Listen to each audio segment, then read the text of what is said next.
Well, good morning. I decided I would go live again. And normally, like I've said before, I don't do any content on the weekend. But last night I felt like I had to address the entire January 6th primetime hearings, which are really nothing more than an extended political campaign for the Democrats going into the midterms. But this morning I wanted to talk just a minute about something that I was 100% right about. In fact, I'd like to say I was 200% right about. In fact, in actuality, I was 1,000% right about. I said in the very beginning of this entire Ukraine conflict, war, that we decided to not only assert ourselves in, but it's pretty clear we've done everything we can to stoke these fires and keep it going. That the sanctions we were putting on Russia were not going to hurt Russia. In the end, they would hurt us. You had companies like American Express and Visa that were saying, that's it, we're done with Russia. We're cutting off credit to Russian citizens. We won't do our Visa or Master or American Express cards there anymore. And I remember asking the question, so what's their motivation to pay you back now? We, the American public, we're going to eat that. The American consumer, we're going to eat that. Because once you cut yourself off, and PayPal and all of these online services and all of this money that we were pumping into Russia, we cut off in our virtue signaling to stand with Ukraine. And I said, the only thing that's going to happen is the Russians and the Chinese, they're going to join together. And what they will do is they will create their own version of PayPal. They will create their own credit cards. They will mirror everything that we're doing. They will just do it together. And I warned you that India was looking in their direction thinking, this might be the way to go. And I said, in the end, Russia's going to have a stronger economy than we are. And it broke in the Wall Street Journal and in other financial media outlets, including Fox Business News and PMSNBC and all of the lying legacy corporate corrupt mainstream media, that the ruble is now stronger than the US dollar. Now, this is huge, especially on the international markets and in the stock market, where when we are doing trade, everything is based on the US dollar. But seeing as how the West, what we refer to as the West, only makes up about 20% or so of the goods and services that are distributed throughout the world, and now you have Russia and China combining, and they can pull off about 30%. Well, that means that the vast majority of the world is going to take a look at this and say, you know what? Russia's the stronger economy to go with. Russia's got the stronger ruble. That's where we're going to go. And so what happens to us? Well, we're funding Zelensky. We're funding a guy who is there as the result of a coup that we created to overthrow a duly elected government. Now, the funny thing is, we heard the virtue signaling, especially from people like Liz Cheney on the whole issue of the so-called insurrection, that it was a coup. It was a coup attempt. At what point did anybody, even watching at home, seeing what was happening that day on January 6th, thought for a moment the people involved actually stood any chance of, quote, overthrowing the government? Can we get real about this? I mean, have you seen what happens when there are rallies that involve BLM and Antifa? There is a substantial police and military presence. These things are only allowed to get out of hand when they want them to. When they wanted the optics 2 summers ago of cities burning, they allowed things to get out of hand. When they don't want things to get out of hand, you know what happens? They don't. The police can protect that Capitol. And it became very obvious that, gee, we're watching the police open the gates and let these people in. We're watching them show them around the Capitol as if these were junior high schoolers on a field trip. And we began to realize something quite not right here.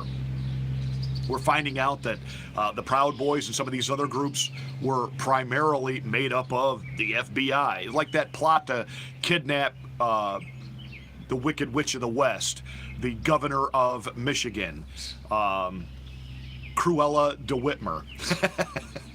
And, you know, there are 12 guys in a van on their way to kidnap the governor. It turns out 9 of them work for the FBI. You talk about a case of entrapment. Like I've said, there are crazies in every group. And are there people that spout off, we need to take over, man? See, the FBI and the deep state, they monitor all that. They watch that and they go, hey, let's give these people money. Let's give them encouragement to do this. They give them money. They give them encouragement. They help them put a plot together.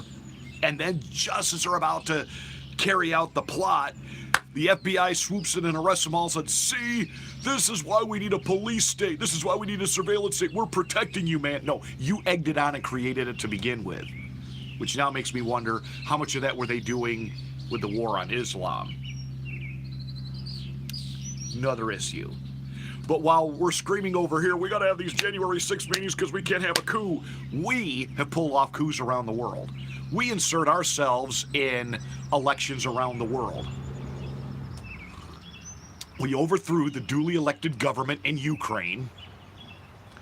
We put in our government. That paved the way to set up Zelensky as the guy who would bring Ukraine into NATO. That's what triggered all this. We were poking the bear. We were poking Russia. And now we're told that, no, this is a fight for democracy and this is like stopping Hitler. Well, which guy is Hitler? Zelensky or Putin?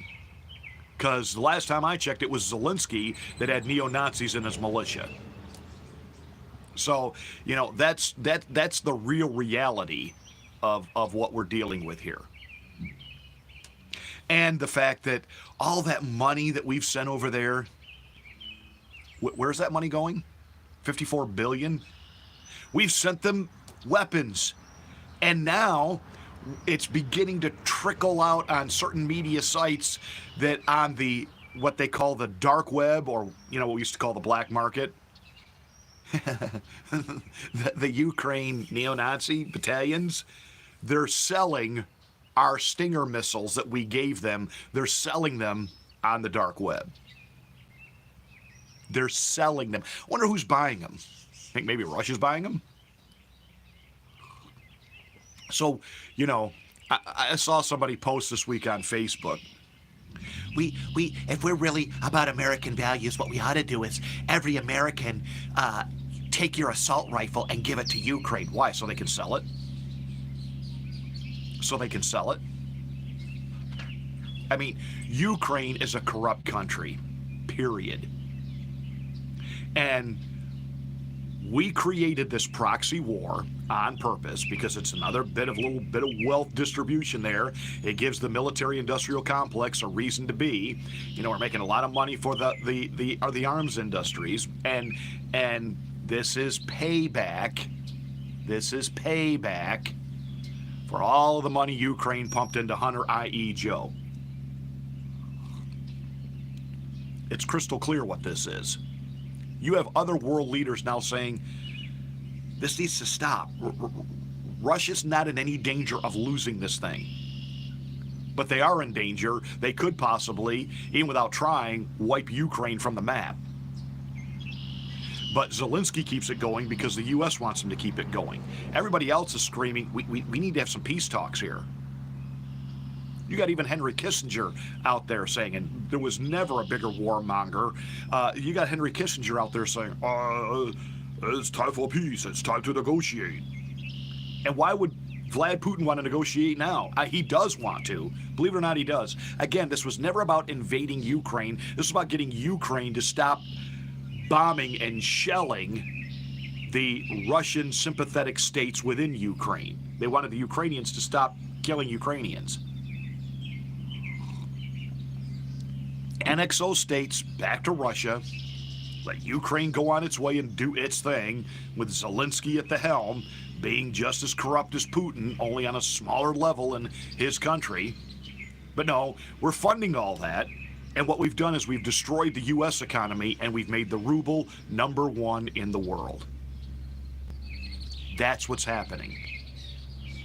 That's what's happening right now. And when Joe Biden goes on all the evening talk shows and he laughs and he yucks it up and he basically tells you and I, well, we're stupid. Don't you know how great things are right now? The problem is with his White House, they just don't know how to sell it. They don't know how to communicate all the wonderful, well, what have you done, Joe, besides triple the price of gas since you've been president? In a year and a half, it's triple. It's triple. It's triple. Places in California now paying $9 a gallon. The economy, the outrageous inflation, I got a feeling we ain't seen nothing yet. You go to the store, you can't find the things you want. The outrageous surge we have at the border. You know, our own mothers can't get formula for their babies, but there are warehouses of formula at the border because we got to take care of the illegals when they get here. They got formula, but we don't.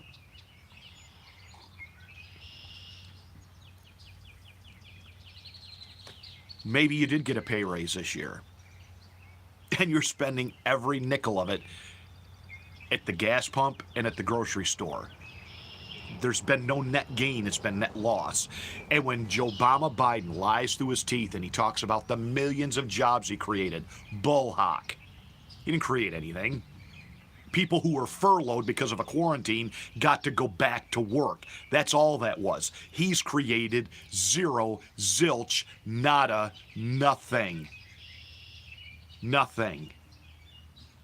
So, that all said, this so-called war for democracy, and I'm going to say it this way, you nitwits with your blue and yellow flags and, you know, stand with Ukraine.